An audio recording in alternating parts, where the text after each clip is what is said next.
Linha de Frente. Olá, boa tarde, eu sou Rodolfo Mariz e está começando Linha de Frente desse sábado, 4 de fevereiro de 2023. Sabadão, quero muito agradecer a sua audiência, porque a partir de agora, ó, Linha de Frente no seu televisor. Aliás, se você nos assiste pela Panflix, muito obrigado. Se você nos assiste pelo YouTube, hashtag Linha de Frente. Ou se você comprou uma Smart TV agora, meu irmão, parabéns por esse televisor lindo, é um prazer fazer parte da sua casa e da sua tarde de sábado. E comigo, nessa mesa mais democrática da sua televisão, Alexandre Bissoli, meu grande amigo, Alessandro Negão, meu grande amigo, Carol Curimbaba, minha grande amiga, e ela, Juliana Fratini, também minha grande amiga, que, aliás, é esquerda, mas está do meu lado direito. Boa tarde. E vamos lá, né, gente? Sabe que na noite de quarta-feira rolou uma live pelo Instagram que movimentou, de quarta-feira para cá, movimentou todo o nosso final de semana, e, aliás, o resto da semana, e continua movimentando o nosso final de semana. Vai ser assunto para muitos dias aí, tá? A gente abre o Linha de Frente deste sábado, relembrando o caso que mais ficou em foco nessa semana. A denúncia de Marcos Duval sobre suposta coação. E eu abro aspas aí nessa suposta coação, porque ele falou várias vezes que foi coagido e depois falou que não foi coagido. Depois falou que foi coagido, depois falou que não foi coagido. Nós não sabemos se ele entende de fato o que significa a palavra coação, tá? Mas vamos lá, há um golpe de Estado envolvendo o ex-deputado Daniel Silveira e o ex-chefe de Estado Jair Bolsonaro. Em depoimento à Polícia Federal, o senador afirmou que Bolsonaro não mostrou contrariedade ao plano golpista proposto por Daniel Silveira durante a reunião realizada no ano passado, após as eleições.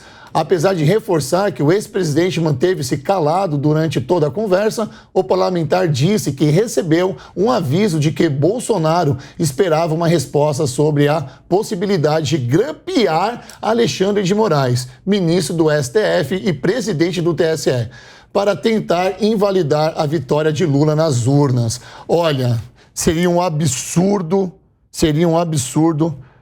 se a gente não estivesse falando a verdade aqui, estivesse noticiando tudo isso. Porque parece uma conspiração daqueles filmes mais tradicionais de Hollywood. Lista Negra. Seriado Lista Negra. Não é isso, Negão? Eu já vou começar com você, meu amigo. Boa tarde. Boa tarde. Não parece coisa de filme? Boa tarde, pessoal. Parece muito coisa de filme. Quem é fã do seriado Lista Negra, só falta o Marcos Duval falar que tem a participação de Raymond Reddington aí nessa toada toda. Bom, uma coisa já é certa, não é legal andar com o pessoal do MBL, né? Todo mundo que parece que anda com o MBL acaba se ferrando de alguma forma. Marcos Duval fez uma live junto com o MBL, onde ele estava ali um pouco, não sei se transtornado seria a palavra certa, mas ele estava bravo ali e reclamou e falou. Muita gente até achou que era uma live antiga, mas não, era uma live nova.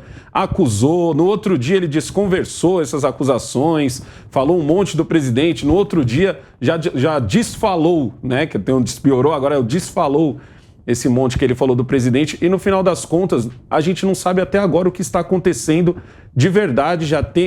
As novidades são de que ele falou sobre o ministro Alexandre de Moraes, o ministro já desmentiu ele já apareceu também para desmentir o ministro. A questão para mim que fica é a seguinte: sabe quem gostou de tudo isso, de todo esse falatório, de toda essa novela mexicana? O presidente da República. Foi praticamente uma semana sem falar do presidente da República. Você aí de casa sabia que ele esteve numa grande emissora de televisão? Quase ninguém soube. E olha que ele falou um monte de coisas assim, porque acho que ele percebeu que o nome dele não estava sendo mais falado, até para parecer assim, se aparecer, falou mais do Bolsonaro do que dele mesmo, né? E ninguém ficou sabendo. A gente não está falando do que está acontecendo no mercado, a gente não está falando de como está o dólar, a gente não está falando de nada do que está acontecendo no governo, porque todas as atenções foram para Marcos Duval e o silêncio do Bolsonaro. Ótima análise. Agora eu quero saber se a Juliana Fratini compartilha da mesma opinião que a sua. Boa tarde, Juliana. Oi, boa tarde, boa tarde. Tudo bem, Ju? Como é que você tá? Tudo bem, tô jóia. É isso aí, minha amiga. Bem-vinda. Falei que eu tô feliz de conhecer o Negão, que eu sei que o pessoal gosta dele, né? O pessoal gosta dele. Agora você me deixou com uma pulga atrás da orelha, que eu queria saber que cacetada é essa que você deu no MBL, hein? Todo mundo que anda com o MBL, ó. Eu tô me perguntando aqui se o esse Marco já tem alguma coisa em relação com o Arthur, tem ou não? não? Não sei. Eu queria Que é entender tudo também do essa Val, intimidade, né? que é tudo do Val. Pois é. Agora eu fiquei imaginando aqui na bancada se tivesse o nosso amigo lá, o... Quem? Pavinato? Não Pavinato. O que é vereador? Vereador não, foi, né? O Fernando, ele não é lá do MBL? Ele era. Ele era? Ele era do MBL, ele era. Dizem as más línguas que o Pavinato também, mas fala isso pra ele. Percebeu há tempo onde estavam mentindo. Quer deixar o Pavinato bravo, fala isso. É isso, mas Ju, vamos lá. Vamos colocar aqui. O fato é que ele fez uma live com o pessoal do MBL. Talvez o pessoal do MBL não tenha nada a ver com a responsabilidade de fala do Marcos do Val. Mas eu quero saber na sua colocação. Isso cheira uma conspiração pra você ou não? Sem dúvida, mas eu fico com uma opinião, não é minha propriamente, mas eu vou reproduzir do jornalista José Roberto Toledo, que ele vai dizer o seguinte, que talvez seja uma conspiração para evitar que o próprio Alexandre de Moraes passe a continuar as investigações do Bolsonaro. Então, ele que estava numa posição de investigar, ele se torna vítima, né, de um suposto acontecimento. Uma vez que ele foi citado, né? Exatamente. Aí ele não pode investigar o Bolsonaro, porque aí ele é parte interessada de um processo maior. Eu achei muito interessante essa avaliação. Foi Roberto Toledo. Foi praticamente, eu já vou te colocar uma coisa, porque foi praticamente que nós... Foi praticamente que nós falamos ontem, que nós levantamos todas as hipóteses possíveis desse caso. Faz sentido o que a gente está falando? E não só é uma suposição, como na verdade agora é uma coisa concreta. O Marcos do Val falou e saiu no Metrópolis de ontem, ainda na sexta-feira, ele dizendo que iria pedir a suspeição do Alexandre de Moraes para continuar essas investigações. Ou seja, não é uma suspeita, foi verbalizado isso. E é algo muito preocupante, né? O Pavinato trouxe um alerta no programa de ontem à tarde, enquanto tudo isso acontecia. No meio do programa saiu lá aquela nota do Marcos do Val, que entrou daquele jeito que deu para entrar no meio do programa. Mas dizendo isso, olha que coisa estranha, né? Surge durante a semana um movimento na rede chamado Nova Direita. Esquece o Bolsonaro, vamos manter uma nova direita. De repente, no meio desse Nova Direita, vem um movimento aí que, no meio de uma entrevista com o senador da República, joga no ar uma história bombástica, pior que o Joesley Day, né, que era o tal do áudio lá falando assim, olha, continue com isso, que não deu em nada pro ex-presidente Temer. Vem uma bomba dessa, o senador renuncia ao vivo, vou renunciar o mandato. E me parece que fez isso sabedor de que depois que ele faria o que ele fez, ele não tem clima para continuar no Senado. Eu acho que ele deve andar no Senado. Hoje as pessoas cortam volta dele depois de tudo isso, né? Só a imprensa quer colocar o microfone em busca de uma nova versão. Já foram 4 diferentes.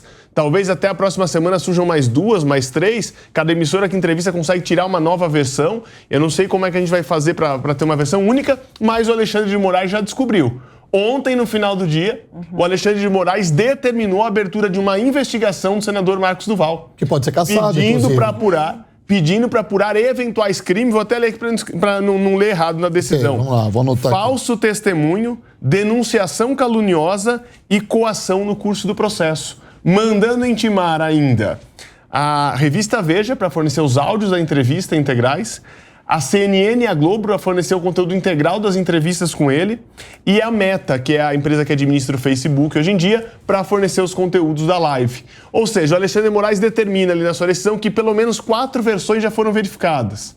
Inclusive sendo uma 4ª e diferente depois desses 3 veículos de comunicação, a feita na própria Polícia Federal. O senador tem que escolher qual versão é verdadeira. Não existem 4 versões. Todas elas têm um fator em comum, que é o Daniel Silveira. O Daniel Silveira. É a única coisa que não diverge uma da outra. Ele é um eixo. O que é importante entender disso é que nós estamos falando do Marcos do Val, um senador da República, uma autoridade. Primeiro, se era sabedor dessa informação lá atrás, por que combinou a entrevista com prazo para sair em determinado momento, fez live sabendo que a entrevista sairia dias depois? Tudo isso é algo que tem que ser explicado. Depois, um movimento que prega durante a semana toda uma nova direita toma uma ação que implica o ex-presidente Bolsonaro e, ao mesmo tempo, o Alexandre de Moraes, que tem sido visto uma pessoa com condição de pulso firme do processo eleitoral, que inclusive tem impedido nas redes sociais que alguns movimentos cresçam. Então tudo isso é muito estranho e talvez não seja por acaso. Eu acho que esse é o grande ponto de atenção que a gente tem que ter. Existe um processo deflagrado pela declaração do senador Marcos do Val, mas que talvez envolva um processo muito maior e um plano muito maior do que a gente possa imaginar. Perfeito. Carol, Olha. eu queria formular uma ótima pergunta para você aqui, mas eu não vou conseguir, porque qualquer pergunta que eu fizer vai acabar nesse funil de eu pedir a sua opinião sobre tudo isso, que a gente está junto desde quinta-feira, né? Estivemos no Linha de Frente na quinta-feira, quando isso começou a surgir, nós estávamos falando e parece que não mudou, vai chegando informações novas. E todas as informações que chegam, parece que elas não têm um fundo verídico nisso. Só surgem mais perguntas. Exatamente. Né? Boa tarde, Rodolfo. Boa tarde, meus amigos aqui da mesa e a você que nos acompanha nesse sabadão. Bom, acho que o Bissoli já colocou algumas importantes perguntas aqui, mas pior do que o Joesley Day, olha, eu ainda não superei. Foi a grande oportunidade que o nosso país fez questão de perder, de realmente ter um presidente que governava bem pelo país, mas um dia eu ainda supero isso. Mas vamos lá, agora o nosso segundo Joesley Day aqui, que foi na quarta para quinta-feira, as perguntas que a gente até colocou aqui, Rodolfo, na quinta-feira, e que elas continuam. Ok, vamos assumir que esse fato tem a sua verdade ali. Mas por que o Daniel imaginou que o Marcos seria o cara capaz e competente para falar e fazer essa gravação com o Alexandre, né? Por que ele faria isso? Só porque ele tem relação mais próxima com o Alexandre ou porque ele é um cara que tem mais tendência a fazer esse tipo de coisa? Porque é uma decisão difícil você escolher alguém para grampear um ministro do Supremo, né? Em segundo lugar, por que ele acharia que o Alexandre de Moraes ia falar, não, realmente, eu saí das 4 linhas da Constituição? Ele não ia falar alguma coisa dessa. Ele é minimamente inteligente para não fazer qualquer tipo de declaração, sendo verdadeiro ou não. E acho que esses são os pontos principais. E também, só mais um ponto, ele colocou ali o Bolsonaro como uma pessoa que presenciou um projeto de golpe de Estado e, a princípio, não falou nada, só ficou ouvindo. Ele entrou num carro que não era oficial. Então, que coisa estranha, né? Não parece nem que a gente está falando de senador, de presidente da República, de ministro supremo. Eu consigo responder as duas primeiras. Então, vamos ver que você consegue responder. A gente vai rodar ainda nesse assunto, porque, ontem à noite, durante participação online no Live Brasil Conference, evento de gestores públicos e privados realizado em Lisboa, Alexandre de Moraes confirmou que se encontrou com Marcos Duval e ironizou o possível plano de golpe, definindo o episódio como, abre aspas, Operação Tabajara. Cara, é uma Operação Tabajara de verdade, né, Negão? E aproveitando já para falar sobre isso, respondo as duas perguntas da Carol. O Marcos Duval foi, entre aspas, o escolhido para fazer tudo isso por causa do histórico do Marcos Duval. O Marcos Duval foi da SWAT. E ele não era só um cara da SWAT, um recruta. Não, o Marcos Duval era quem ensinava o pessoal da SWAT. Então, não é possível isso, não é possível. Não, ele dá palestra e tudo lá fora. Pra você ver como é que as pessoas ganham dinheiro fácil, A gente às vezes olha assim e fala, pô, mas não, o histórico do Marcos Duval, de estrategista, ele é muito capaz, assim. Então, faz sentido, em teoria, que ele fosse o cara que, sei lá, tivesse coragem de grampear um ministro do Supremo Tribunal. Mas, Negão, você concorda comigo que aí a questão principal é achar alguém com desvio ético? Exatamente. Né? E por que ele achou... Você tem então, o que já derruba a sua narrativa, Negão. Não, porque eu respeito, teoria... porque se ele tem um desvio ético, trabalhou 20 anos na SWAT, ele seria o último cara ali que eu procuraria para tentar grampear alguém. Porque isso gera cometer um crime. Se o cara é tão... Não, quando você enxerga... Mas esse pessoal, eles enxergam o Alexandre de Moraes como um grande cara que está fazendo uma coisa errada, que está acabando com o país. Você entendeu? Quando você vende ele assim, então faria sentido você chamar alguém com competência suficiente, com competência tática, é isso que eu quero dizer. Entendeu? Para fazer esse tipo de coisa. Porque aí o Marcos Duval, entre aspas, não enxergaria o Alexandre de Moraes como eu estou grampeando o ministro do Supremo. Eles tentariam vender pro Marcos Duval que, na verdade, ele estaria grampeando uma pessoa que está acabando com Então ele caiu do cavalo, porque o cara trabalha 20 anos na SWAT, ok? O cara trabalha 20 anos na SWAT. Ele deve ter, no mínimo, um curso de interrogatório. Isso. No mínimo. Para trabalhar 20 anos lá, vamos elaborar umas técnicas aqui aí de interrogação. A segunda pergunta de interrogação, ok? Ele poderia ter gravado a conversa que ele foi com o Jair Bolsonaro, a suposta conversa, ok? Abre aspas aqui, a suposta conversa que ele teve com o Alexandre de Moraes. Leva o celular aqui gravando dentro do negócio. Fácil. Se tem alguém que tem habilidade, como diz você levantou esse ponto, se tem alguém que tem habilidade para isso, seria ele. Então, mas no fim das contas, qual que vocês acham que foi o objetivo dele? Porque aqui a gente levantou a possibilidade. Então, a gente aventou. O que você acha? Não, então, eu falei que hoje a ideia do José Roberto Toledo, lá do jornalista. Você compactou com a ideia dele? Eu também. acho que é a mais interessante, exatamente, que é para afastar o Alexandre de Moraes das investigações de Jair Bolsonaro. E o Alexandre já partiu para cima nessa sexta-feira. Exatamente. Mas implicando também o Bolsonaro. Só complementar mais uma coisinha aqui. Aí que eu acho que aí a posição de vocês vai ser ainda mais interessante. O que deflagra tudo isso, pelo que vocês estão falando, são facções de direita, vamos dizer assim, que elas estão em luta nesse momento. Mas estão.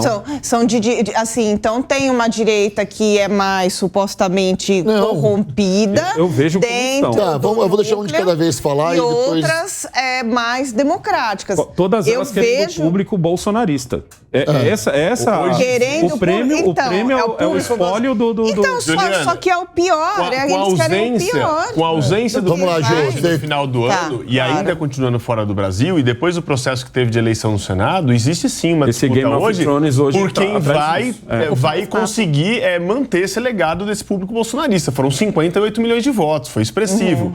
E nessa divisão começam a surgir as teorias. Por que começam a surgir as teorias? Porque Marcos Duval, ao fazer isso contra o Alexandre de Moraes, para colocá-lo sob suspeita e tirar da investigação, ele atinge, assim, o Alexandre de Moraes. Mas não se esqueça que ele atinge alguém, não estou dizendo o que é, mas que aos olhos de parte da população é quem está dando retaguarda para o Lula ter chegado onde chegou. Ao mesmo tempo, ele faz isso implicando o Bolsonaro. Porque o que ele faz implica. Se você pegar hoje o decreto achado, apreendido na casa do seu Anderson Torres, com essa explicação de que o presidente já tinha a intenção de dar um golpe, juntam dois elementos para juntar uma prova cabal de dizer que o presidente tinha uma que o presidente do PL falou também. Então isso faz com que você prejudique ambos. E a quem interessa tá limando o Bolsonaro aí. Limando o Bolsonaro. Isso interessa a quem? A quem quer construir uma direita que não seja bolsonarista, mas alternativa ao PT. Exatamente, é isso. Vamos lá. Para todo mundo entender que eu acho que é o raciocínio mais lógico de todos, na minha opinião, tá? Quando o Marcos Duval vai a público e fala que se encontrou com Alexandre de Moraes e que tentou, que foi coagido, essa palavra, pelo então ex-presidente Jair Bolsonaro, naquela época o presidente Jair Bolsonaro, em momento algum, na minha percepção, tá? Passou na cabeça dele que ele ia estar prejudicando Alexandre de Moraes. Porque ele citou muitas vezes Bolsonaro me coagiu, Bolsonaro me coagiu, Bolsonaro me coagiu. Eu também acredito Bolsonaro me coagiu. No Marcos Duval, que conversou com o MBL, e aí tem que... Só um minuto, gente. Só um minuto, rapidamente. Porque a casa caiu, né? Negão, por favor, só um minuto. Marcos Duval, Bolsonaro. Quando começaram a levantar as teorias aqui, em outros veículos de comunicação, começou a falar, opa, pera um pouquinho, porque agora você citou também o Alexandre de Moraes. Então, a partir de agora, ele também é testemunha disso. Ou ele compactuou com isso. Então, agora não é só mais o Alexandre de Moraes. Ele pode dar um tiro no próprio pé. Você consegue entender que uma vez que ele coloca nessa cena toda o Alexandre de Moraes tem tanta responsabilidade quanto o Jair Bolsonaro. E ele não se essa foi a intenção dele, você entendeu? Pode vir aí um novo movimento de direita, a gente não sabe qual é a intenção disso, mas a intenção primária, na minha concepção, foi logicamente prejudicar o ex-presidente Jair Bolsonaro. É a mais clara a primeira vez. É a mais clara, exatamente. É um raciocínio mais lógico, né? Uma das perguntas que mais me fazem no meu programa é, Negão, e isso eu tô falando desde quando acabou a eleição, não é nem de agora. Negão, quem você acha que vai representar a direita? Olha essa pergunta. Negão, quem que você acha que vai representar a direita? Que hoje ela é representada no nome do Bolsonaro, mas não como um líder da direita. O Bolsonaro não é o cara que faz um movimento, que vai fazer palestra e que faz isso e que diz assim, gente, façam isso, façam aquilo. Não, ele só era o presidente da República. Todo mundo enxergou nele o líder. Ele sai da presidência, entra o Lula, óbvio que vai cair na mão dele. Eu nunca sei responder essa pergunta. Porque eu acho que a gente ainda tá muito cedo ainda. Mas você acha que ele não foi líder, Negão? Não a líder que eu digo assim, como Lula. Porque o Lula não estava na presidência, mas ele não parava quieto. Você entendeu? A partir do momento que o Lula sai da cadeia, ele roda o mundo, ele roda o Brasil, ele fala com o empresário, ele fala... Na cadeia mesmo, ele fez muito... cadeia, mas aí é na representação de um espectro político que você está dizendo, porque o bolsonarismo não representa especificamente um espectro político de direita, exclusivamente, não é isso? Não, representa... o cara que... Não no conceitual. Isso. Não conceitualmente. Porque muita gente se considera de direita, muita gente vota no Bolsonaro, gosta até do Bolsonaro, mas não se vende como bolsonarista. É isso. Bissoli, no âmbito jurídico... E hoje esse pessoal é o prêmio, né? Dessa guerra. Bissoli, no âmbito jurídico, quais são o que você acha que pode acontecer agora? Bom, de fato, um advogado. Vamos resgatar um pouquinho aqui as questões de implicação jurídica que nós temos aqui. Primeiro, perfeito. O fato de alguém gravar alguém, uma escuta ilegal, ela é tida como lista para o STF, tá? Então vamos entender isso. Se eu tenho aqui uma escuta... Ela não serve. Não, ela serve. Serve? Ela é lícita.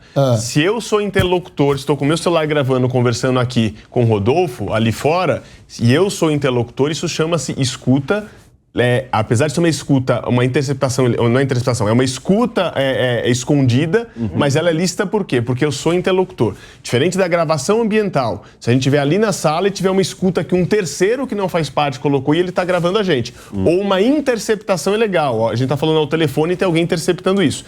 Então, as recentes decisões do STF a respeito da matéria, por favor, isso não tem lei clara, bem isso, tá? O que existe é jurisprudência, e a jurisprudência dominante do STF escutas ilegais que o interlocutor faz parte da conversa são tidas como lícitas, principalmente se for usados em defesa. Para utilizar como acusação, tem divergências entre ministros, mas ainda tem se utilizado isso.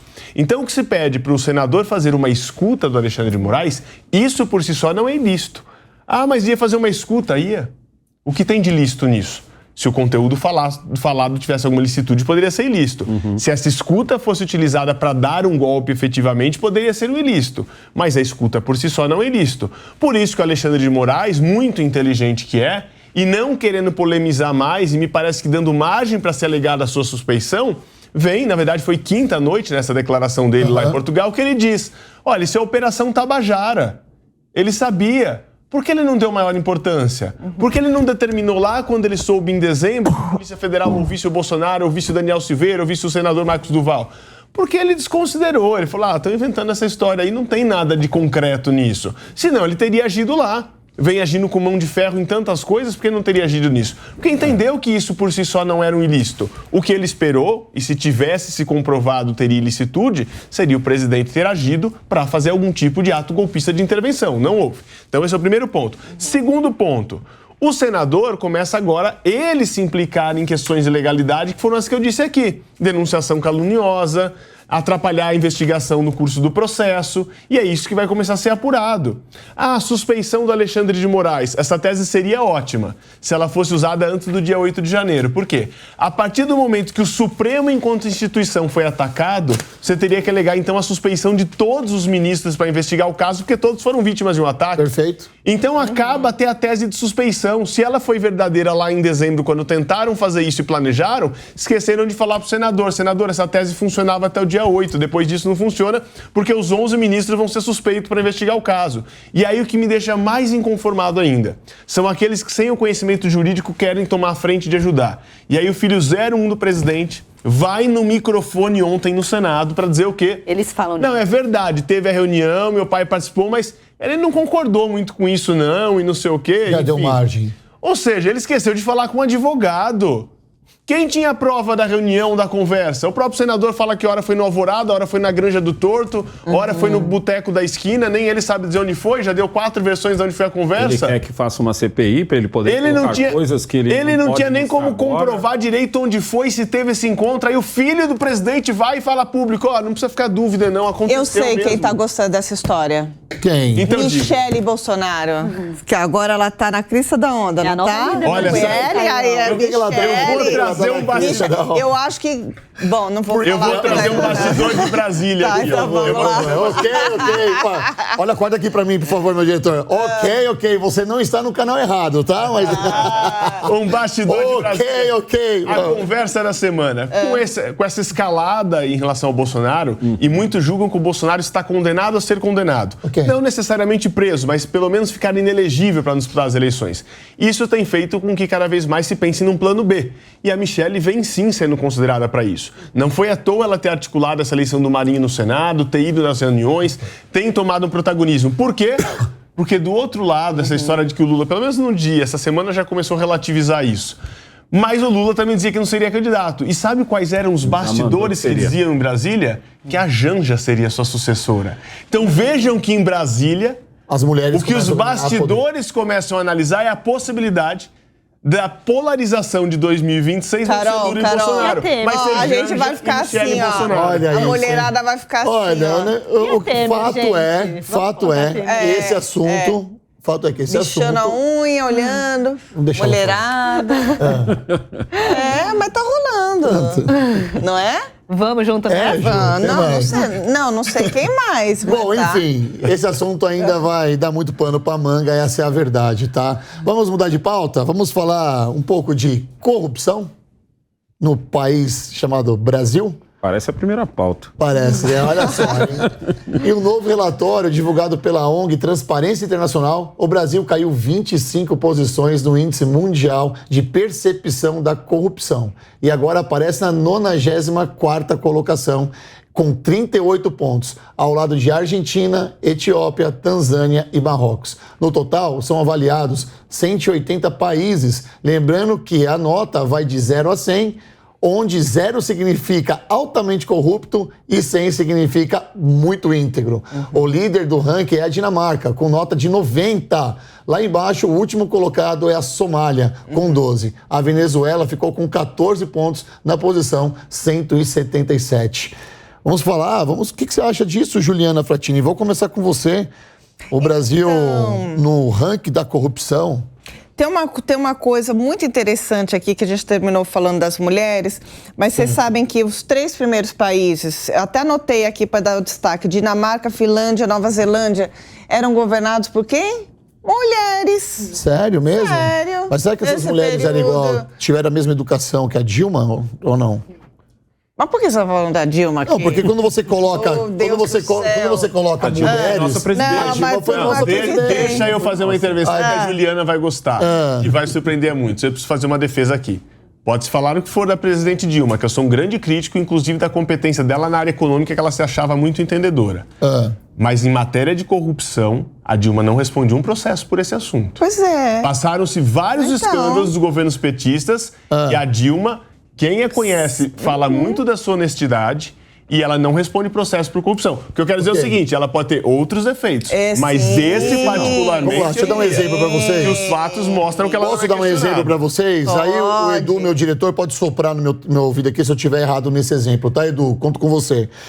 Existia um cara nos Estados Unidos, na década de 20 e 30, chamado Al Capone. E ele era um dos maiores ladrões de bancos daquela época. Só que ele sonegava imposto. Só que ninguém conseguia provar que aquele cara era o ladrão de banco, cara. Ninguém conseguia pegar esse cara. Nada, contrabandista, ele fazia de tudo, nada. Dia ele sonegou imposto. O imposto de renda foi lá e pegou ele. É o caso. Obrigado, Edu. Tem coisas que não precisam ser provadas. Tem coisas que a gente sabe que aconteceu, mas infelizmente não tem uma prova contundente que fala, olha, peguei fazendo isso. Não, mas pera, como advogado se falar, não existe nem investigação contra a Dilma. Não precisou de investigação. Olha, eu não estou falando aqui, tá? Aí como advogado não precisou de investigação. Não precisou de investigação porque o país passava naquele momento pela Lava Jato. Era uma outra situação. O foco daquilo, o foco da Dilma era a má administração, nunca foi a corrupção, era a má administração. Isso, tanto que sofreu impeachment. Tanto que sofreu impeachment. Mas não é porque a gente não viu que não teve. Eu tô falando isso. E também não tô acusando ela disso, mas tá tô dizendo que não tem nem suspeita. Tudo porque bem. Se suspeita tivesse, teria sido no mínimo investigado. Eu prefiro ficar aqui com a história do Al Capone. Então, peraí, só pra concluir. Vamos lá, continua. Então, esses 3 países que eu quis chamar a atenção por mulheres, exatamente. Foi. E aí tem um aspecto interessante que alguns são monarquia, mas são monarquias com regimes também de social-democracia. Então tem um aspecto de desenvolvimento social que é muito forte. Sim. E não deixam de ser países liberais também. E de primeiro mundo também. E de primeiro mundo. Monarquias, às vezes, social-democratas, no entanto, liberais em muitos aspectos. Então, a gente está aprendendo isso também, eu acho que nesse momento. Pode até coexistir, né? Exato, com uma coexistência de forças. Aí, assim, só para finalizar, um dos últimos, Venezuela, né? Não é à toa que eu posso me colocar e defender em diversos aspectos a frente ampla, né? Até essa composição de forças. Mas eu não posso admitir, mesmo que a própria esquerda se grude a Venezuela, porque é só queimar filme. Sim. Né? Toda vez que eu for falar o contrário, alguma coisa assim, eu vou tomar uma lavada aqui. E não só aqui, em qualquer lugar, não faz mais sentido. Então, assim, aí pegar o meu lugar de fala aqui, vai, assim, entre aspas, no sentido de defender até a frente ampla, pelo amor de Deus, se desligue de regimes ditatoriais e como Venezuela. Agora, que foi que a gente discutiu um tempo atrás, que isso não faz sentido nenhum. Perfeito. Carol, já que você levantou aí a bola, vamos lá. Botando aí na mesa, só voltando um pouquinho a questão da Dilma, eu também, Bissoli, ouço muito falar exatamente esse ponto, que a Dilma não é acusada por corrupção, apesar de todos os outros defeitos, mas se a gente for comparar o que a corrupção fez de ruim, por exemplo, para a Petrobras, menos pior do que a falta de competência na gestão. Olha que incrível, a burrice acaba sendo mais danosa financeiramente do que a própria corrupção. Então, as duas coisas não podem existir, parece que as duas coisas fazem parte do DNA da política brasileira, né? Infelizmente. Tipo passadinho. Nesse ponto, eu preciso concordar totalmente com a Carol. Não estou dizendo concorda que... comigo. Não estou, eu não estou dizendo que incompetência seja mais justificável que corrupção. Ambos são nocivos e danosos para o país. Não à toa ela caiu. O que eu estou dizendo é, o motivo da minha crítica a ela, sou um grande crítico, acho uma das piores presidentes do país nos últimos anos, mas a minha crítica é em relação a esse ponto de incompetência. Bissoli, para provocar o pessoal da esquerda, foi golpe ou não foi? A gente tá na pauta, não responda. Tá na pauta, não responda. Nós temos 3 pautas ainda aqui e essa pergunta está na pauta. Carol, por favor. E eu tô falando aqui para dar ainda mais argumento, porque eu concordo 100% com a sua posição, Bissoli. Mas eu acho que a questão da corrupção voltou. A gente achou naquela época, quando começou a Lava Jato, houve um crescimento do sentimento de, poxa, agora o Brasil vai para frente, agora vai. Eu acho que foi de todo mundo, direita, esquerda, ninguém quer ver corrupto. Não é porque você uma vez foi petista que você aceita aquilo, né? Isso não tem a ver com posição, tem a ver com integridade ética, e tem gente ética dos dois lados, é claro, né? Só que a Lava Jato cometeu tantos excessos que aí todo mundo só pode falar depois que o Bolsonaro brigou com o Sérgio Moro, aí agora a gente está liberado, né? A gente que é de direita está liberado para falar dos excessos da Lava Jato. Depois que a Lava Jato cometeu tantos excessos, ela acabou se desmantelando. E vários casos de corrupção também vieram à tona. A gente tem vários aí na história do Brasil. A gente tem o mensalão, veio na época do Bolsonaro também veio a história do tratoraço, as emendas parlamentares vieram como um tipo de um mensalão ali, só que dentro das emendas. Então, é um problema que está muito enraizado na cultura brasileira. A gente precisa urgentemente de uma reforma política, né, e uma reforma administrativa. Uma gigante reforma política. Mas como que a gente vai fazer isso se são os políticos? Cuidado aí que você fala aí, olha lá. Ouviram aqui? Precisamos de uma reforma política. Dilma, não precisamos da Dilma, mas não. Não, essa mensagem subliminar nunca sairia da minha boca. Negão, eu vou deixar o Bissoli falar por último, porque eu tenho algumas questões com ele aqui de direito, mas você vê o Brasil de que forma nesse ranking da corrupção? Eu vejo que o Brasil está no lugar onde ele deveria ficar. Acho que a gente não está nem ganhando nem perdendo. A gente tem um quem ganha não perde, quem perde não ganha. Eu acho que a gente não está perdendo, ninguém está perdendo, quem está ganhando. Uma coisa que a Dilma vai ficar nessa, liga para ela. Uma coisa que é muito boa no Brasil e ao mesmo tempo é um problema é o nosso tamanho. Nós somos muito grandes e a gente tem uma tremenda diversidade aqui. Então, por exemplo, a gente mora em São Paulo. São Paulo é a cidade mais rica do Brasil, nós estamos no estado mais rico do Brasil, e se você for na ponta do Brasil, você vai ver um outro Brasil. Um Brasil que o paulista não conhece, um Brasil que o cara que está na ponta não conhece, e isso dá margem para a corrupção. Dá margem para você, as nossas leis, o nosso jeito de tributar parece que incentiva a corrupção. Você não consegue fazer a contabilidade de uma pequena empresa sem a ajuda de um advogado, porque é tanto tributo que... Ou, de um advogado, não, desculpa, de um contador, porque até o próprio contador fica confuso às vezes no que vai, no que não vai. A própria lei te obriga a ter alguns, entre aspas, jeitinhos. Então eu acho muito difícil que a gente... Eu não acho justo também a gente se comparar, a falar assim, mas tem a Dinamarca, tem a Finlândia, tem não sei quem. Pô, você tem um pessoal que é do tamanho de Campinas. Você entendeu? Que são países pequenos e outras, são países que estão aqui no mundo desde que o mundo é mundo. Então é uma outra cultura, é tudo diferente. Negão, então o que a gente pode fazer? A gente pode fazer exatamente o que a Carol falou, que é rezar por uma reforma política. Aí eu te pergunto, existe vontade política dos nossos políticos para fazer uma reforma política? Só vai existir quando todos os brasileiros, não só alguns, souberem da importância de uma bendita reforma política. E aí a outra pergunta que fica, será que os políticos vão deixar gente como a gente aqui da bancada ensinar para os outros brasileiros o porquê que a gente precisa de uma reforma política? Eu acho que essas são perguntas. Eu acho que é meio injusto. É meio injusto às vezes falar assim, olha lá o exemplo da Dinamarca. Não, então, aí você fala, a Dinamarca... Deixa eu colocar. Projeto de lei da ficha limpa. Ok, deixa eu só colocar o Bissoli nessa conversa, que a gente abre pro debate, que eu também fiz umas anotações para você aqui, tá? Pegar aqui a frase do Negão. O Brasil está onde merecia estar. Fecho aspas. Você também concorda com isso? Olha, eu diria que o Brasil está onde foi possível chegar. E aí eu faço essa reflexão da seguinte forma. Quando a gente fala em sistemas democráticos, nós temos que olhar o Brasil e os países aqui da América do Sul com alguns pontos muito semelhantes. A Juliana aqui poderia fazer até uma explicação muito melhor do que eu nisso, é a área dela de estudo, inclusive, mas quando a gente olha para essa semelhança de colonização, de regimes militares, da redemocratização, tudo isso está há muito pouco tempo. Quando a gente olha para outras composições, como norte-americanas, ou mesmo as europeias, que passaram até por monarquias e hoje se tornaram democracias, a gente tem um processo de maturidade, né, de discussão, de eleição, esse tipo de coisa. E aí a gente junta no Brasil alguns elementos que eu diria que são uma tempestade perfeita para favorecer a corrupção. Então a gente começa primeiro a discussão do sistema. A gente tem um sistema presidencialista concentrado como norte-americano. O presidente é chefe de Estado e chefe de governo, ou seja, ele é quem é a imagem do Brasil para fora do país, institucionalmente, internacionalmente, cuida dos grandes temas como Forças Armadas, diplomacia, mas também é o chamado chefe de governo, que é o que cuida de dia a dia do governo, nomeia ministérios, esse tipo de coisa. Então ele reúne esses dois poderes numa pessoa só. Só que com um Congresso que lá nos Estados Unidos é quase que bipartidário. O presidente consegue se eleger e ter o seu partido a quantidade de parlamentares para ter uma maioria mínima. No mínimo, a maioria mínima para não ser cassado no dia seguinte. No Brasil, se você pegar hoje qualquer presidente eleito, pega o Lula que foi eleito agora.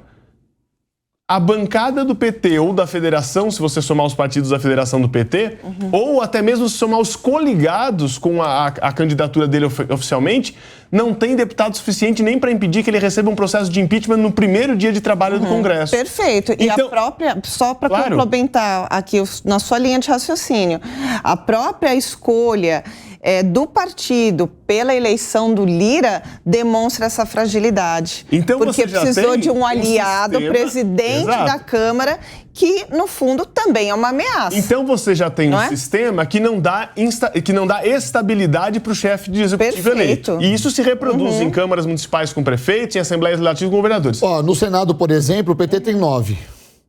São 9, no Senado são 9. Eu estou levantando enquanto você está falando aqui o ranking de... Então você vê que não se governa. Aí você pega um segundo ponto que contribui para a questão de corrupção.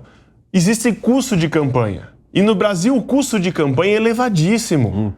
Tanto que você pega quem se elege, com raríssimas exceções, que são influencers ou são artistas que se elegem com poucos votos, mas porque já conseguiram ao longo dos meses ter um destaque maior, a grande maioria gasta e gasta bastante para se eleger. Não à toa, a nossa amiga Deise Stiocari, que é companheira dessa bancada, fez hoje um post muito interessante dizendo o perfil do Congresso de empresários, de brancos, de ricos, dizendo, Lula, não queira brigar com essa realidade, porque são essas pessoas que vão analisar seu projeto. Perfeito. E é a realidade. E aí, para você chegar lá, você gasta. E a gente acha que as pessoas gostam de gastar do bolso para chegar lá? Aí começa o processo de financiamento de campanha, que aí eu sou um defensor, apesar da crítica de alguns, do financiamento público. Sabe por quê? É hipocrisia achar que quando você não tem o dinheiro para campanha público, como tem hoje o fundo eleitoral que a gente criou nos últimos anos, não vem de algum lugar esse dinheiro. O que foi a Lava Jato? Era o dinheiro público que, por meio de corrupção, irrigava campanhas. O que foi o financiamento público? Acabou-se a Lava Jato, o dinheiro tem que vir de algum lugar porque as pessoas precisam fazer campanha, criou o financiamento público. O mais prejudicado dessa história é o novo, então né? Você tem governabilidade e o nosso sistema não permite uma governabilidade saudável, nós não temos governabilidade de coalizão, a nossa governabilidade é de cooptação necessariamente. E nós não temos um sistema eleitoral justo que as pessoas se autofinanciam, então o dinheiro vem de corrupção se não vier do público. Esses dois elementos somados é a tempestade perfeita para não conseguir sair desse círculo vicioso de corrupção. Perfeito.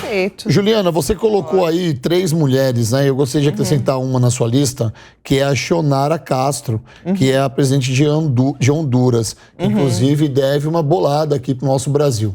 Quando você faz essas reflexões sobre as mulheres no governo, eu acho muito legal a gente ter mulher. Tomara que as mulheres... Tomara que a Janja venha e tomara também que a Michelle também venha. É sempre bom ter uma mulher no nosso poder, as mulheres ganhando essa notoriedade toda. Mas, quando você coloca mulher assim, eu também gostaria de colocar que perfis onde são deturbados em muitas questões, principalmente na área de gestão, existe em qualquer lugar. Então, independente do Brasil estar sendo captado por um homem ou não... Independentemente do gênero, é isso que você está falando. Exatamente. Tá. Esse é um país de primeiro mundo. E já que eu falei de Honduras, vamos falar para a Xionara Castro pagar o que deve para a gente.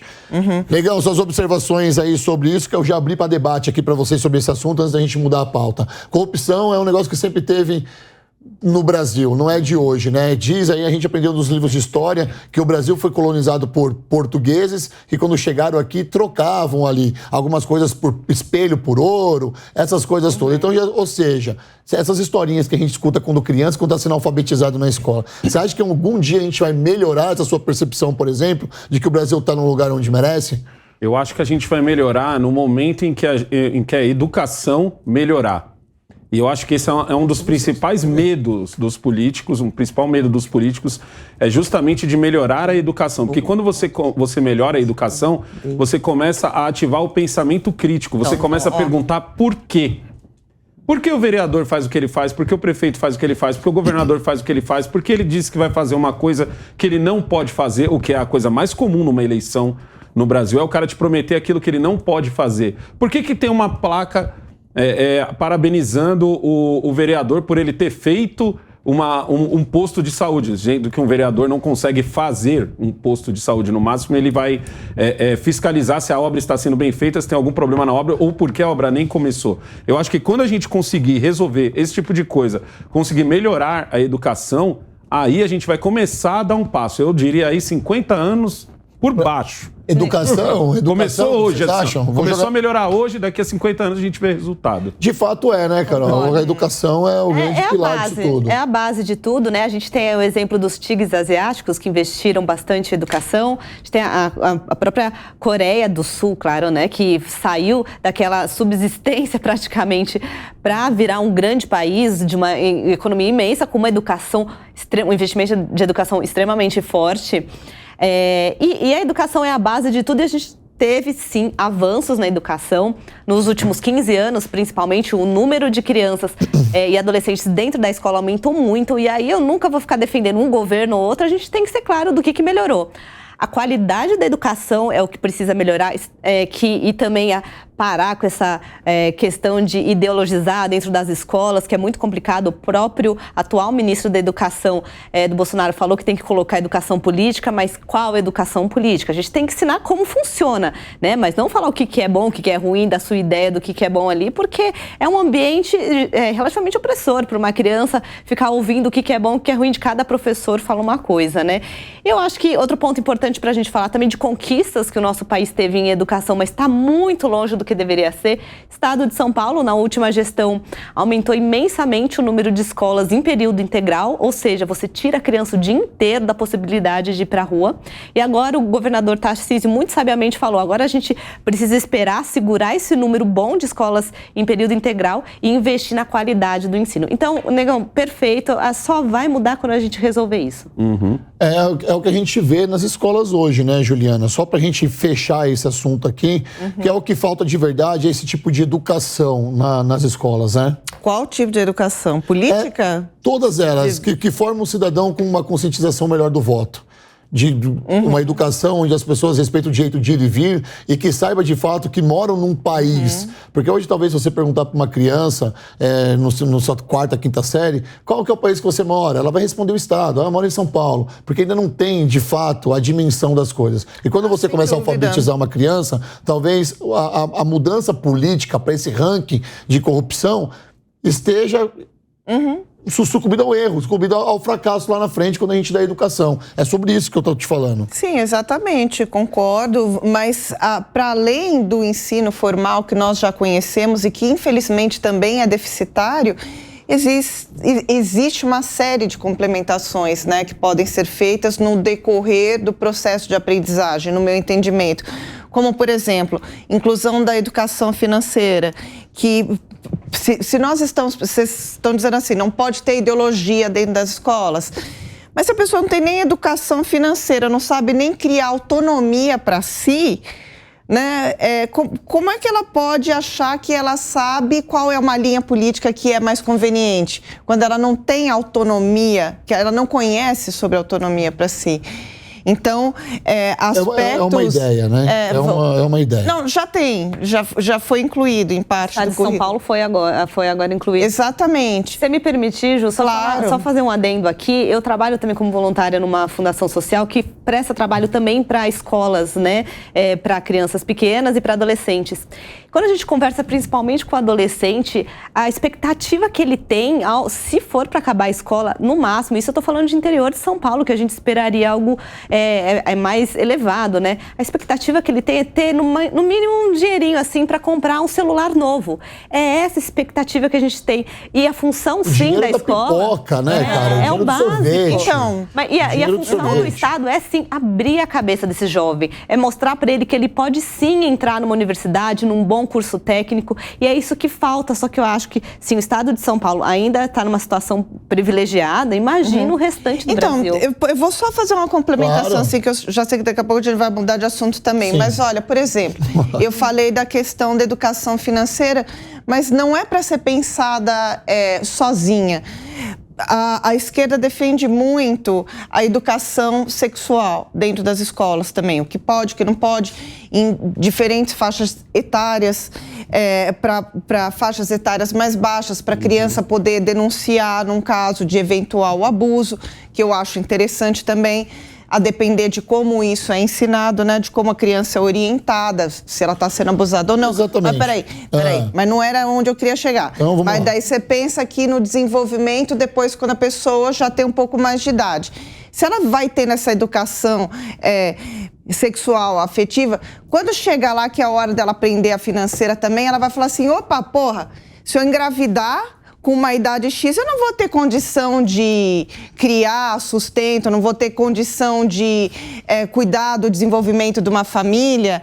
Se resolve muita coisa, vocês percebem? Com a intersecção de assuntos do que faz parte do desenvolvimento humano. O problema é que foge um pouco do controle até onde vai. Exatamente. Eu acho que assim, só pra gente resumir esse assunto, Ju, eu acho que é um assunto ainda, mas que a gente talvez não tenha maturidade suficiente para colocar em pautas educacionais. Uma vez que falar desse tipo de assunto ainda assusta muita gente, porque a gente não sabe quem são as pessoas que vai passar esse tipo de educação para os nossos filhos. Quando a gente fala de educação política, de educação política, normalmente a gente tem em sua maioria um lado de esquerda passando a educação. Isso eu quero que meu filho aprenda coisas à direita. Então, existe um lado polarizado e unilateral que ainda fala muito alto na educação, principalmente política. Mas, enfim, um assunto agora que é quente, que talvez anime algumas pessoas aqui dessa mesa. Bissoli, presta bem atenção agora, hein? Porque a Procuradoria-Geral da República defendeu que o Supremo Tribunal Federal compartilhe os autos das investigações sobre os atos de vandalismo na Praça dos Três Poderes, que aconteceu lá no dia 8 de janeiro. Em defesa dos manifestantes presos, o pedido é para que os advogados tenham acesso imediato aos documentos e procedimentos úteis para a defesa. Por exemplo, decisões que impliquem a manutenção das prisões. Que, no caso, isso é uma coisa nova, né? Porque ficava preso, ninguém tinha acesso a esses autos. Então, talvez isso já seja uma resolução para os advogados, o que é ótimo. Por isso que você vai gostar e eu vou começar com você essa notícia, tá? É necessário que os advogados estejam por dentro da situação processual dos clientes para exercer o direito de defesa. Abro aspas. Qualquer pessoa privada de liberdade tem direito de reagir defensivamente à investida estatal que lhe restringe o status libertatis. Eu falei certo? Libertatis. Inclusive, os advogados já relatam que havia uma cópia e cola. Sabe esse copia e cola, cara? Esse copia e cola Ctrl-C, Ctrl-V. Ctrl-C, Ctrl-V. O famoso Ctrl-C, Ctrl-V, sem fundamentação, individualizada sobre a conduta de cada um. Bissoli, você que é um excelente advogado, é para comemorar isso? Ô, Rodolfo, deixa eu completar também com uma pergunta, uma dúvida minha. Isso não é o básico? Se eu sou preso, o meu advogado não deveria ter acesso ao porquê o Alessandro está sendo preso? Não. Senhores, aí a gente incorre num problema que há tempo se discute nesse país, e aí como advogado eu preciso falar e explicar um pouco sobre isso. Por favor. O Ministério Público, a Procuradoria-Geral da República, pela primeira vez, desde o início de muita discussão no mundo jurídico, principalmente dos advogados, entendeu o que os advogados falam há muito tempo. O básico de uma pessoa que é acusada é ter acesso às informações do que ela está sendo acusada para poder se defender. Como é que eu prendo alguém, mantenho uma prisão, renovo a prisão e o advogado, que é quem defende aquela pessoa, que tem que fazer a defesa, que tem que contra-argumentar, não tem acesso a isso para poder dizer, isso aqui está errado. Isso que o Ministério Público relata, que o Procurador-Geral relata nesse pedido, é o que acontece no Brasil há muito tempo e com muita gente em várias áreas. É o que se questionava, inclusive, na Lava Jato. Só que lá o Ministério Público, em vez de ter essa atitude, concordava com o juiz e não deixar os advogados a ter acesso. Só que lá era bonito, porque lá estava combatendo corrupção, que a gente não gostava, isso e aquilo. Nós, advogados, eu e o Pavinato adoramos falar, nós, advogados, que no mérito da discussão jurídica não mudamos de entendimento, falamos, lá era abuso. Aqui também é abuso. Agora Por quê? também é bonito, só que pro lado esquerdo. Porque é um atalho para evitar que você... Daqui uns anos eu vou falar também. É um atalho para evitar que você prove que a decisão está errada e tenha que ser mudada, não é que tenha que ser mudada. Isso que ele fala, que parece um copia e cola, isso é a coisa mais comum do mundo. Ministério Público entra com denúncia, pede prisões e você vai ler lá o processo. É um Ctrl-C, Ctrl-V, quer dizer, até o nome da pessoa está errado. Ou o nome está certo, o sobrenome está errado. Decisões judiciais que tem lá o nome de um, o número do processo do outro. E aí eu diria, se é um agente público que comete um erro desse, improbidade, responsabilização. E aí está o problema da discussão da solução judicial do Brasil e também da corrupção. É parar de achar que existe o núcleo dos mocinhos e o núcleo dos bandidos. Que na política só tem bandido e que no judiciário só tem mocinho. No judiciário também tem muito erro e no judiciário, dado as decisões que a gente sabe, vê as sanções, tem também bandidos. Só que o bandido judiciário, sabe qual é a maior pena dele, Rodolfo? Qual? O juiz que erra, que comete um crime, ou ali uma decisão vendida e é comprovado isso... Ele é aposentado com o salário que ele recebe. Uma aposentadoria compulsória. É uma sanção, é um brinde. Ser aposentado com o salário que ganha em casa. Olha aí, cometeu um... Sabe o que acontece com qualquer político ou qualquer um de nós se for condenado? Não ganha nada. O Lalau ficou Pode ser preso. Lembra do Lalau? É retirado do mercado de trabalho porque ninguém mais quer dar nada. Então, essa história de achar que num lugar só tem mocinho e no outro só tem bandido é o início de não querer resolver o problema. Então, a Procuradoria faz um serviço relevante impedir o básico que nós advogados pedimos. Tem alguém sendo acusado de algo e não importa se esse algo é ato antidemocrático, se esse algo é uma prisão porque estava ali furtando alguma coisa ou por corrupção. É direito de qualquer cidadão ter acesso ao que está sendo acusado para poder se defender. Perfeito. Você lembra do Lalau? Do Lalau. Juiz Lalau, que isso. Milhões de desvio. E ficou em casa, né? Pois Fala, Ju. Eu ia falar, agora explica pro público, que eu acho que é muito bom. Ó, aquela câmera ali acesa, ali é sua. Aqui, ó, ali, aqui, ó. Ali, não, ele que vai explicar. Não, mas você olha lá e fala pra ele, fala pro povo em casa. Onde que eu olho? Ali na 6. Ali, ó. Bissoli, explique para o público agora quem fiscaliza o judiciário. O próprio judiciário. Quem fiscaliza o judiciário? Quem é dono das decisões finais no país? O próprio judiciário.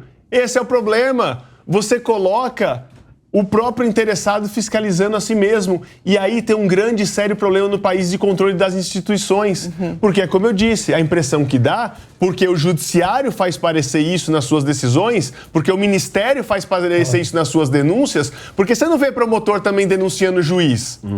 É parecer que só na política tem bandido. Perfeito. Carol, pra eu não falar que pra eu não ser injusto com você, o Negão fez uma pergunta pro Bissoli. A Ju fez uma pergunta pro Bissoli. Olha pra sua câmera ali, porque agora a câmera em mim aqui, por favor, Edu.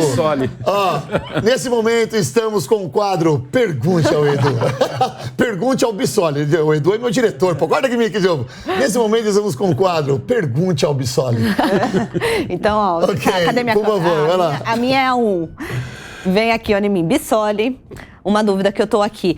Todo mundo falou ali, quando houve o 8 de janeiro, que teve, parece que uma prisão em arrastão, né? Prendeu um monte de gente e colocaram praticamente as mesmas causas, os mesmos motivos, gente que realmente estava ali na bagunça, na baderna, gente que não sabia nem o que estava fazendo direito, tinha de tudo ali.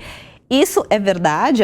Aconteceu esse arrastão, assim, essa prisão e mutirão? Quase 1.500 pessoas. E agora também eu li que eles estão pedindo justamente essa individualização dos processos, né? Cada um tem que ter um procedimento diferenciado, o que é meio óbvio. Aconteceu isso mesmo? Carol, eu não sei te provar se aconteceu, mas as notícias dão conta disso. E por isso que a OAB tem feito um trabalho muito grande de dizer qual é a conduta individualizada. Senão você pode ser pego no meio da rua aqui na Paulista, alguém passou e furtou o celular da mão de alguém, ou teve um assalto a mão armada, você estava ao lado, não sabe quem era, a dúvida leva os dois. Até aí tudo bem. O Estado tem direito de suspeitar de algo e, se suspeitar, tentar reprimir aquilo para que não aconteça com outros. Entretanto, você, enquanto cidadão, também tem direito de dizer qual foi a minha conduta. A sua conduta foi estar ao lado do fato que aconteceu. Ok, eu provo que eu estava ali porque eu estava ali. Continuo preso? Não, tem que ser solto. Então, o grande problema é você não individualizar a conduta. O que aquela pessoa fez de errado estando ali? Qual é o crime que ela cometia e qual foi o ato criminoso que ela cometeu? Não à toa, acabou de ser revogado ontem, sexta-feira, a prisão do responsável da Polícia Militar do Distrito Federal, que tinha sido preso junto com o seu Anderson Torres.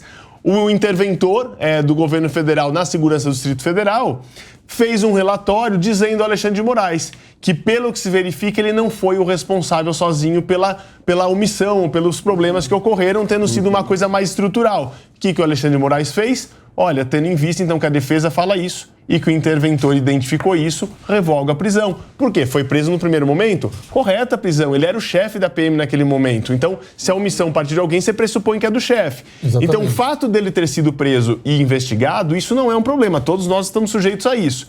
Só que quando descrita a conduta dele, foram lá e provaram, não, você está dizendo que ele fez isso, olha aqui a prova de que ele não fez isso. Até o interventor, que é o braço direito do Dino, colocado lá, falou, ele está correto. Isso que ele está dizendo realmente não se comprovou. E ontem foi revogada a prisão dele. O que todas as pessoas presas querem é ter a mesma oportunidade de dizer, deixa eu ter acesso a saber o que eu fiz, para eu provar que eu não fiz isso e poder ser solto também. Uma coisa, sabe, que foi feita, né?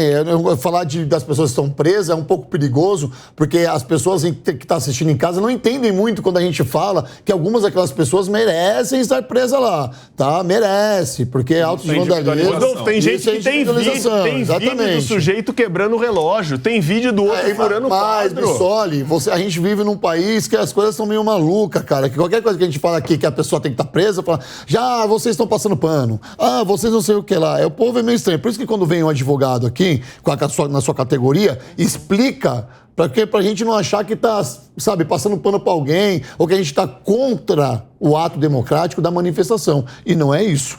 Posso fazer mais uma pergunta? Corta aqui, por favor. Pergunte ao Bissoli. Nós temos sábado, Tem que ser rápido, hein? Tem que ser rápido. A resposta tem que ser mais rápida ainda. Okay. Vamos lá, divide a tela para mim, por favor, porque você está no Pergunte ao Bissoli. Uma pergunta simples, Bissoli. Recentemente foi perguntado para mim no meu programa, um inscrito mandou uma pergunta, eu quero passá-la para você.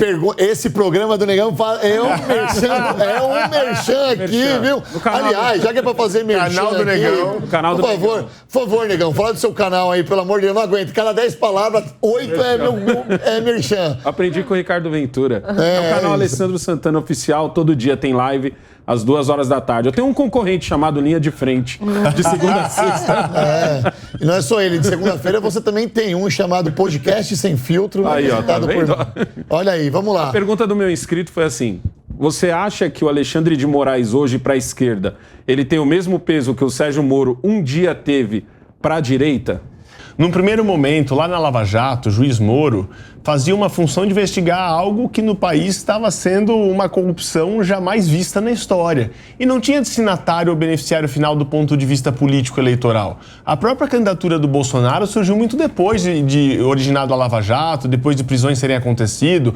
O que ocorreu foi que em determinado momento da campanha, quando inclusive se achava no início da campanha que era o Geraldo Alckmin, que hoje é vice-presidente, que tinha o maior partido, a maior estrutura, o maior financiamento, o maior tempo de televisão, que poderia ser esse nome que iria ao segundo turno, até pela histórica polarização do PT e do PSDB, pela apertada margem de vitória da Dilma sobre o Aécio Neves em 2014, surgiu o Bolsonaro e foi criando essa campanha paralela e crescendo. Então, ele acaba sendo beneficiado no final, porque ao investigar e acusar o PT, que o Lula fazia parte, o fato do Lula ter sido preso e não poder concorrer, ter sido substituído pelo Haddad, isso gerou o que se pode falar que seria uma vantagem do Bolsonaro para ter ganhado.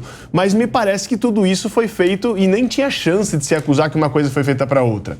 Diferentemente de agora, em que desde sempre sabia-se qual era a polarização colocada e sabia-se que qualquer decisão do ministro Alexandre de Moraes que pudesse prejudicar uma candidatura, necessariamente estaria beneficiando hoje. Outra, o que eu acho é que não existiu uma intenção do ministro Alexandre, vou fazer isso para beneficiar o Lula, como muitos falam. O ministro Alexandre fez isso para eleger o presidente Lula. Não. O que eu acho é que ele tinha uma diferença em uma questão pessoal com o Bolsonaro e que se no lugar do Lula fosse o Geraldo Alckmin ou qualquer outro nome, iria se beneficiar da mesma forma. Então a leitura que eu faço também não tinha o destinatário final ser o Lula. Até porque, para muitos setores do PT, e o Alexandre de Moraes sabe disso, para os petistas, o Moraes é o fruto da árvore envenenada. O que eu quero dizer com isso?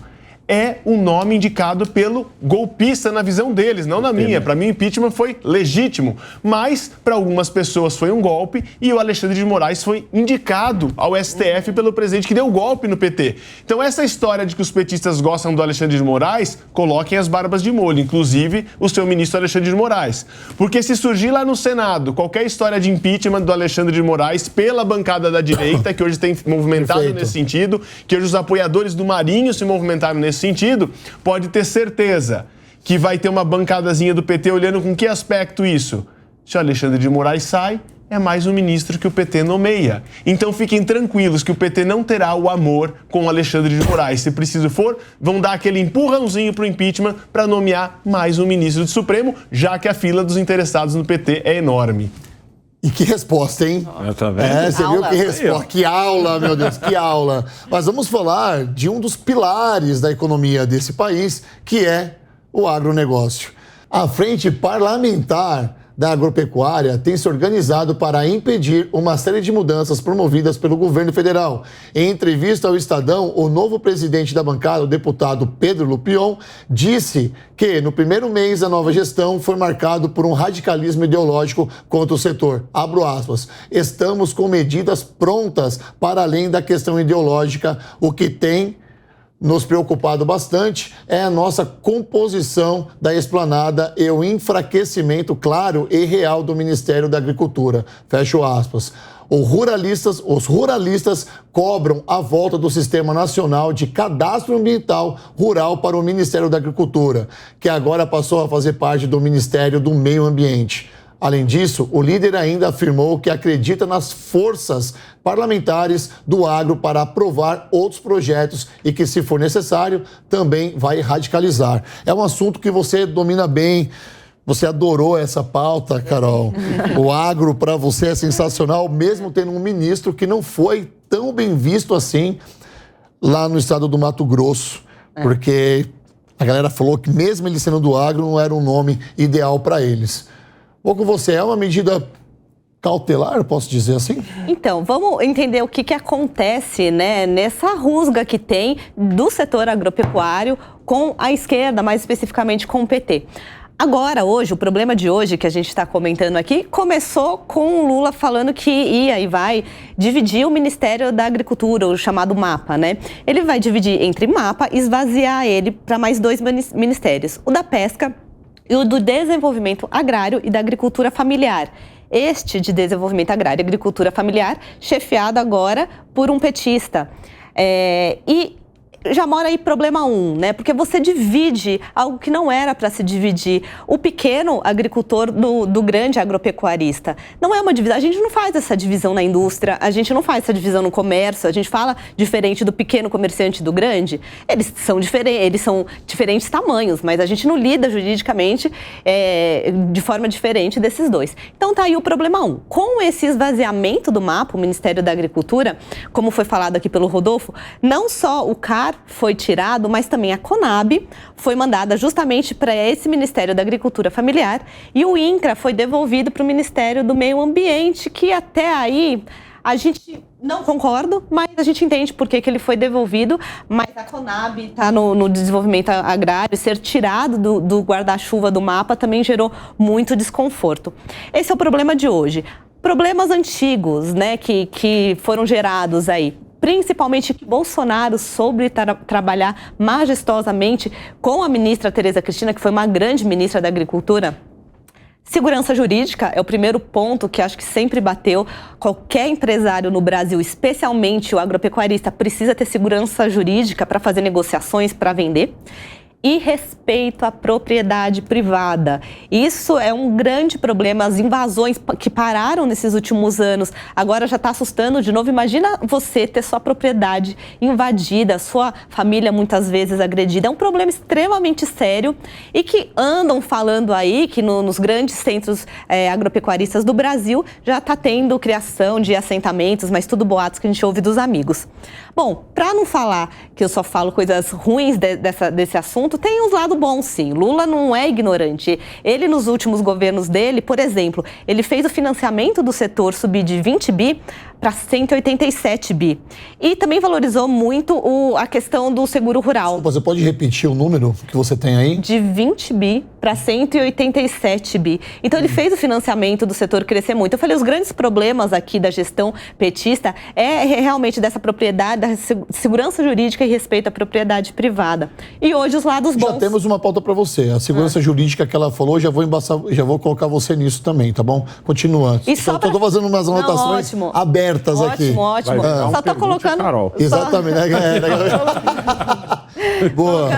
Colocando um contexto para todo mundo ficar na mesma página, né? Sim, mas vai ter um contraponto aqui da nossa querida. Não, mas aí eu vou falar uma coisa que a Ju vai adorar. Qual é a luz do fim do túnel que a gente pode ver aí? Porque Lula não vai largar a mão do agro, ele nem pode, faz parte... O agro representa 27% do nosso PIB, então ele não vai querer que o PIB caia, né? Primeiro de tudo, o ministro Fávaro, que aqui o Rodolfo comentou, conversando com pessoas que fizeram parte do governo de transição, ele parece ter boas intenções, tá? Ele parece querer dar seguimento para as pautas principais do agro. Agora a gente vai ver se ele vai ter capital político para conseguir isso. Então, conversando com gente de dentro, eu senti que ele tem boas intenções. E outra luz do fim do túnel aí, Marina Boas intenções, o inferno está cheio. Eu só lembro da minha mãe falando isso pra mim. Mas vamos iluminar um pouco a nossa tarde de sábado, né? E outro bom sinal aí, a ministra Marina Silva. Gente, vamos abraçar essa causa. Ela é muito bem vista na Europa, pelas questões ambientais. Então, a ministra, uma vez que ela abraçar o nosso agro, que é sustentável, sim, claro, precisa melhorar como tudo, mas que é sustentável, uma Uma vez que ela abraçar a nossa causa, ela vai poder exportar para o mundo o que a gente realmente é. Então vamos abraçar a Agro e Marina, vamos andar de mão dada, porque a gente tem um caminho bom pela frente. Isso que a Carol falou que eu ia gostar, né? Por favor, Jô, você vai no contraponto aí do que você acha dessa questão do agro. Fazer um parênteses, claro. Porque ela falou dessa questão da Marina e eu queria falar que é uma opinião pessoal, mas de alguém que é advogado da Marina, não estou escondendo nada, advogo para ela há algum tempo. Você é advogado da Marina? Sim. Que legal. Obrigado, produção. Colocamos aqui o infiltrado. Você vai ser xingado na internet, porque essa internet xinga a gente pra caramba. A Carol trouxe uma coisa importante. Esse resgate, porque a agenda da sustentabilidade, principalmente na Europa, a questão do ESG, que é essa questão de sustentabilidade nas empresas em geral, lá atrás, quando a Marina foi ministra, não estava tão em alta quanto está hoje. Ela pregava algo que parecia que ninguém estava nem aí, ninguém sabia. Hoje ela volta e isso é um grande trunfo tê-la nessa posição. Porque é quase que um passe, um selo de qualidade para o Brasil para poder dialogar com isso no mundo.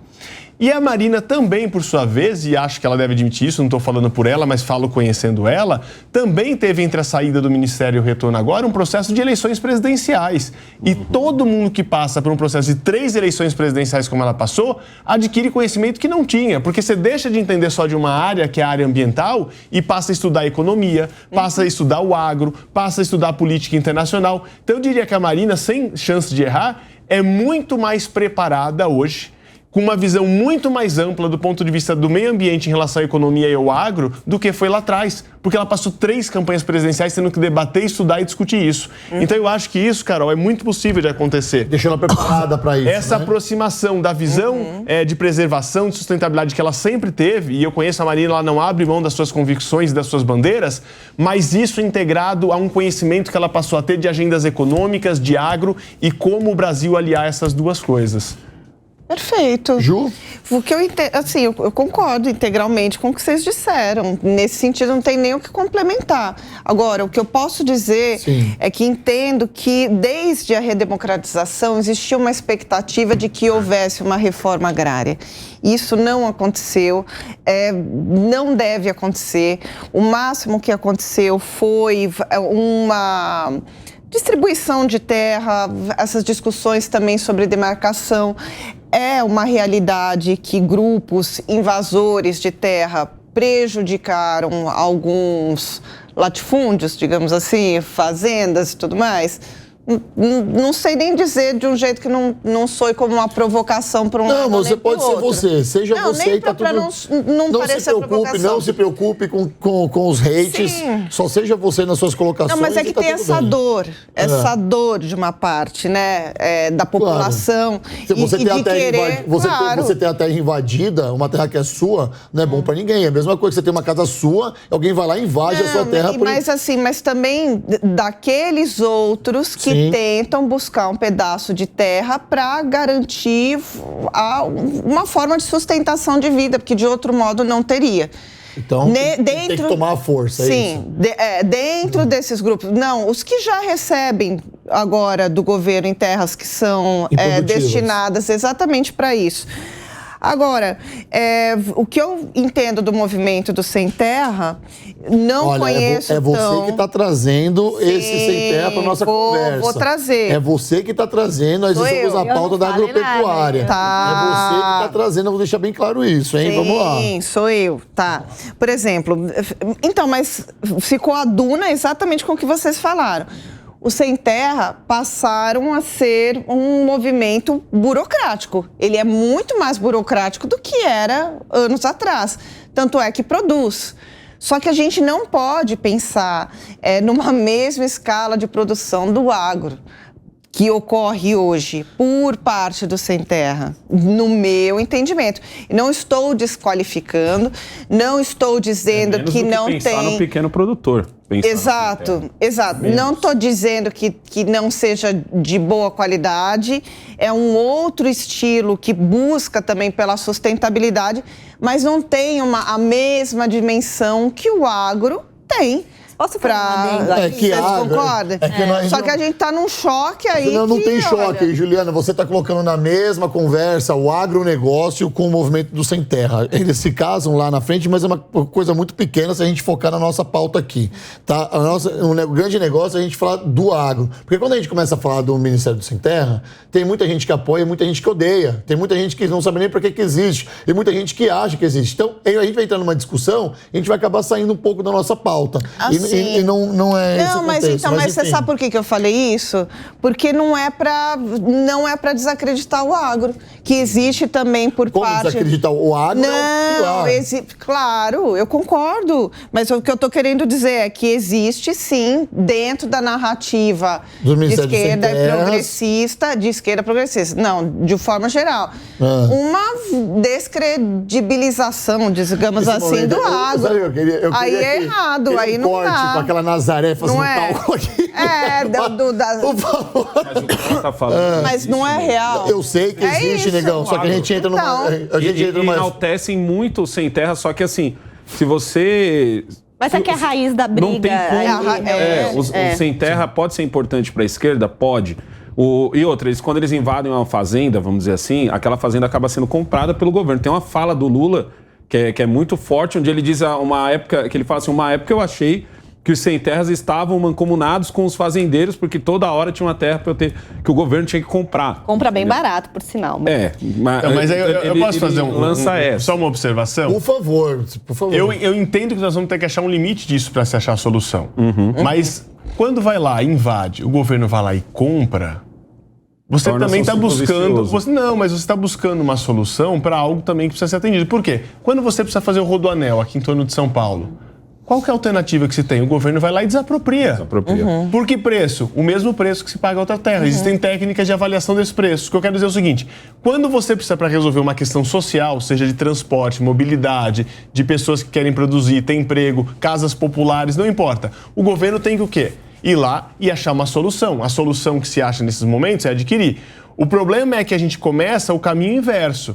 O governo deveria, como faz programas habitacionais, achar áreas de terra no país, talvez até escrever interessados, Carol. Quem tem interesse de colocar áreas? Eu conheço pessoas que estão em brigas de anos de processo de herança que ninguém consegue tomar conta, porque 5 são herdeiros de uma terra, de um ex-fazendeiro, ninguém consegue plantar, usar, põe em curador, o juiz tenta intervir, ninguém produz nada daquilo. O governo poderia, em algumas condições e circunstâncias, acho que tem que ser melhor debatido, vai lá e adquire isso. Ou durante esse tempo em que não se define, põe provisoriamente as pessoas produzindo aquilo para ficar parado. O grande problema é o Bissoli começou o argumento dele aqui falando assim... O problema é que se invade, depois tenta se regularizar. Olha a palavra. Deveria se identificar as áreas que poderiam ser melhor aproveitar. Então assim, Sem Terra, vem cá. O governo vai tomar frente e achar áreas que possam ser, de forma minimamente conversada, utilizadas. Está aqui, que nem Minha Casa Minha Vida. Lança um projeto aqui, um aqui, um aqui. E é ali que vai. Mas olha, isso seria perfeito se o motivo da invasão fosse realmente famílias... Eu não estou dizendo que não são. Ok, fala pela sua experiência. Em muitos casos, sim, tem essas famílias que são assentadas, que vão que invadem, muitas vezes são famílias extremamente vulneráveis. Só que aí sempre tem os espertinhos que em alguns casos, não estou dizendo que todos, mas em muitos casos, são os líderes dessa invasão, que acabam pagando ali um pouco, são mafiosos mesmo, que acabam pagando misérias para essas famílias, eles que estão chefiando ali, tomando conta daquela área, colocando aquelas famílias em uma situação extremamente vulnerável. Por isso que é difícil a gente fazer um planejamento agrário consistente aqui no país, porque tem essa máfia por trás, não é em todos os casos, tem assentamentos de sucesso, mas infelizmente não é a maioria. Só uma complementação. Essa sua experiência de trazer essa realidade é muito bacana, porque a gente mostra também que nesse setor tem muito bandido. Tem, e esse que é o problema, Rodolfo, é a partir do princípio que só tem gente boa. Se você cria uma apuração real para acabar com essas pessoas que utilizam o coitado que está lá tentando realmente sobreviver em condição de vulnerabilidade, você prende o bandido. Eu dou um exemplo prático. Acabei de voltar do Mato Grosso do Sul, passei lá com a família uma semana em Bonito. Em determinado passeio que a gente fez, na beira de uma propriedade que tinha plantação, estava lá plantado soja, já quase que para colher o mês que vem. Sim. Produtivas, ou seja, não dá para falar que é improdutiva, eu não preciso conhecer do assunto para ver que tinha soja quase pronta para ser colhida. várias barraquinhas na beira da estrada, esperando, acho que ali é colher para entrar. E aí você olhava aquilo e um calor insuportável. A gente com ar-condicionado no hotel não conseguia ficar de tanto calor. E aí a gente se perguntava no carro quando passou, quem em sã consciência consegue ficar dentro de uma barraca dessa de lona parado aí? Óbvio que é alguém que precisa muito disso, porque não faz sentido. E aí, de repente, chega e para um carro até razoável, uma caminhonete razoável, com ar-condicionado, desce um sujeito de chapelão, não sei o que lá, vai lá, conversa aqui, conversa ali e sai. Como pode um sujeito num carro melhor do que de muitas pessoas por aí, com ar-condicionado, bem vestido, parar vendo pessoas na situação que se encontravam em barracas de lona num sol de 40 graus e achar que aquilo é tudo bem? É esse tipo de pessoa que tem que ser combatida que a Carol traz. É o bandido que se aproveita. É o aliciador de pessoas vulneráveis para poder invadir terra ilegalmente. Então, Carol, concordo com você. O problema do governo é não encarar a situação com a premissa de que pode e tem que ser investigado haver bandidos no meio desse processo. E olha só fazer eu vou deixar vocês dois falarem, tá? Só fazer uma analogia rápida aqui que cabe para esse momento. As mesmas pessoas que estão falando agora que tem muita gente presa, e tem que ser presa mesmo, porque invadiram, só pelo fato de ter invadido, não ser vândalo, tá? Não os vândalos que quebraram tudo, mas só pelo fato de ter invadido, tem que estar preso, tem não sei o quê. São as mesmas pessoas que defendem os sem terras agora para invadir as propriedades. Ora, 2 pesos, 2 medidas. Se a pessoa que invadiu a esplanada lá tem que estar presa, a pessoa que invade uma propriedade também tem que ser presa. Invasão é crime. Invasão não é isso? Mais ainda, porque é propriedade privada. Exatamente. Propriedade privada. Vou dar as honras da Ju falar e eu termino com você, tá legal? É só uma conclusão. Eu nem vou entrar nessa parte de discussão da invasão, mas você levantou uma pauta boa, bastante. Você viu, né? Como você levantou uma pauta boa aqui.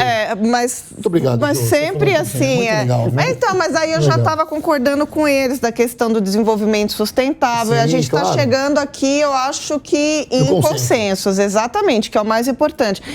E é tão importante essa questão do agro, porque se a gente tem um governo que ele quer acabar com a fome, como que ele vai fazer isso sem o agro? Brigando com o agro. Exatamente. Da onde vem o alimento? Da onde vem tudo isso? O plano de governo que se alicerça no combate à fome depende até a medula do agro para se realizar. Perfeito. Eu acho muito mais que é mais uma coisa do Lula querer, sei lá, afagar a militância dele do que ele pensar realmente isso. Desculpa.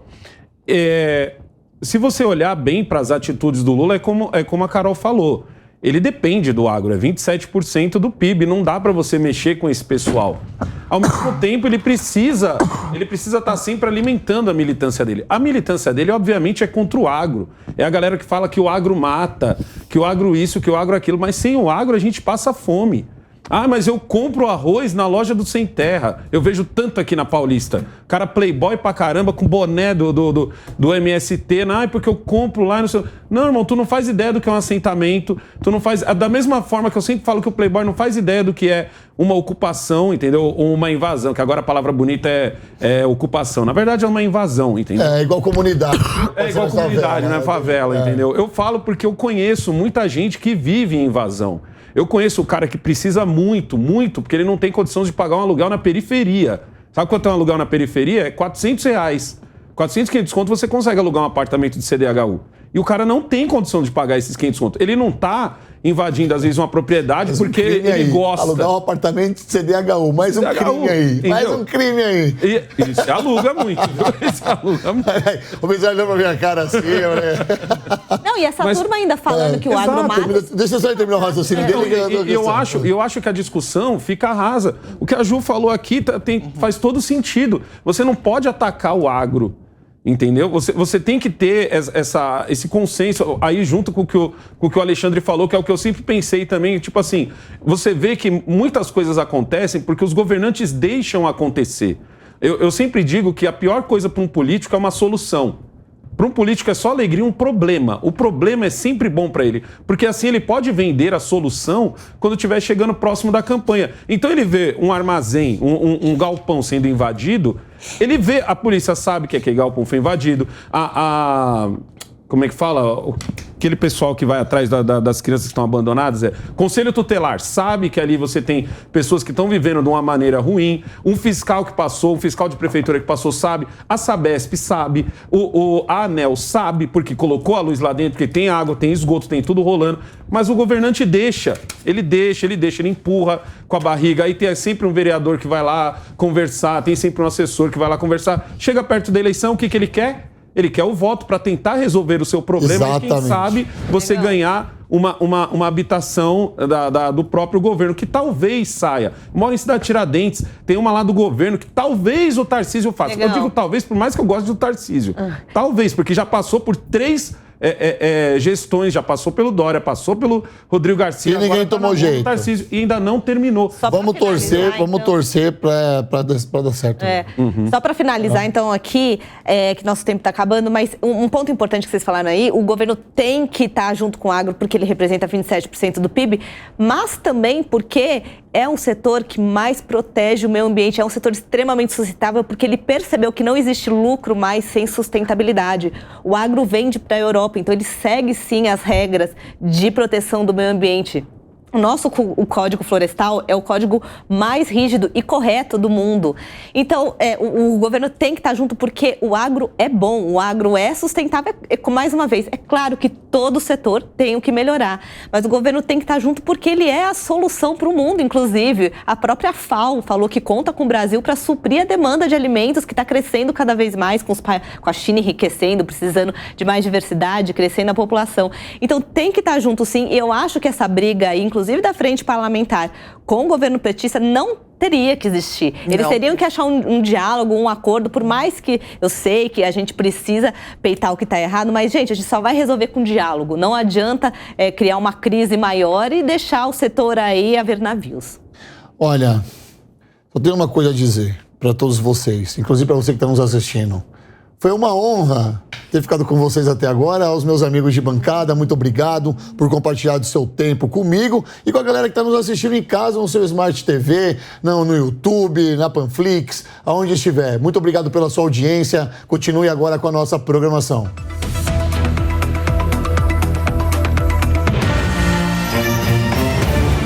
Linha de Frente.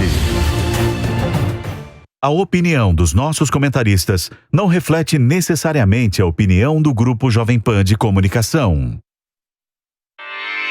Realização Jovem Pan News.